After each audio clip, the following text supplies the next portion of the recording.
Welcome to the Real Estate Espresso Podcast, your morning shot of what's new in the world of real estate investing. I'm your host, Victor Menasce. On today's show, we're talking about a shift that's taking place in the restaurant business. It would seem that converting a restaurant kitchen to a ghost kitchen would be a fairly easy transformation. Turns out it's not that simple. I know several chefs that are aiming to buy a commercial kitchen in order to satisfy the growing demand for their catering business. There have been thousands of restaurant closures during the pandemic. In any given city, dozens of restaurants have closed, and in major cities like New York, hundreds have closed. You would think finding a kitchen ready to go would be easy, but the reality is those restaurants come with a kitchen and an entire restaurant front of house. You could strike a deal for a complete new restaurant with a large dining room, but merely renting a commercial kitchen alone is not straightforward at all. You can buy the equipment to outfit a restaurant fairly easily. I personally have purchased about $50,000 worth of commercial kitchen equipment for about $9,000 in the past month. The bargains are out there, but the expensive part is actually strongly connected to the real estate. As a result, businesses that have closed have vacated the space. They took the equipment that was removable and they left the rest behind. The most expensive part of a kitchen comes attached to the building. We're talking about the commercial exhaust hoods, the walk-in refrigeration and freezers, the fire suppression, and the plumbing infrastructure. These items are difficult to move, and they usually become stranded in the move to vacate the leased space. So those who are looking to open ghost kitchens are having a hard time finding suitable space that's readily available. I've spoken with several who are now considering buying a building in order to set up a commercial ghost kitchen. They were able to rent space in restaurants that were closed during the lockdown days of the pandemic, but now that the restaurants are reopening, those kitchens are getting busy and they need to get out. There's an opportunity for the enterprising real estate professional to create shared commercial kitchen space for rent to catering companies and to ghost kitchens.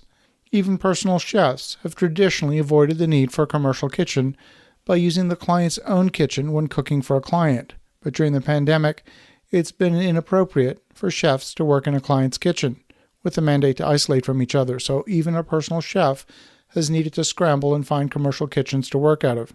The choice was a commercial kitchen or go out of business. Now, a commercial kitchen can be built anywhere. It doesn't need to be in the most expensive retail storefront. In fact, commercial kitchens can be built in relatively low-cost commercial or light industrial space. In conversations I'm having with commercial storefront owners, the best locations are already being leased by entrepreneurs looking to open up a new restaurant location. The pandemic is changing the landscape for how food is prepared and served. There's pent-up demand for dining out. People are tired of cooking at home. After a full day of working at home, cleaning at home, sleeping at home, they don't want to cook another meal. Unlike the traditional restaurant kitchen that serves a fairly small radius, a ghost kitchen can serve a much larger market. And ghost kitchens are also fueling an entirely new digital innovation in food service preparation. One of these is a company called Copia. This company is dedicated to reducing food waste. Turns out the United States wastes approximately $160 billion a year in food due to spoilage and waste. They're working on solving that problem, in particular for the restaurant industry. Another company called GrubTech has designed an entire software suite to help cloud kitchens automate their entire workflow.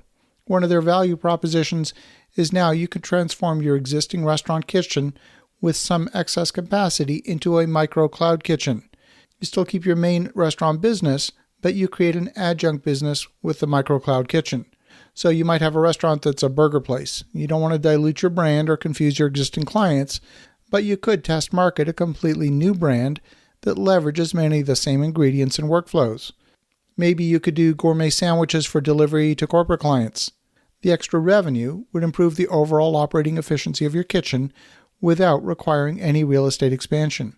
It'll lower your food wastage and improve your overall labor efficiency. Maybe if you have an extra deep fryer in your restaurant, you could create a separate brand that specializes in Asian tempura. People won't order tempura from a restaurant with an American-sounding name, but if the name is Japanese, you could serve an entirely Japanese menu out of a kitchen that may also be serving another style of cuisine.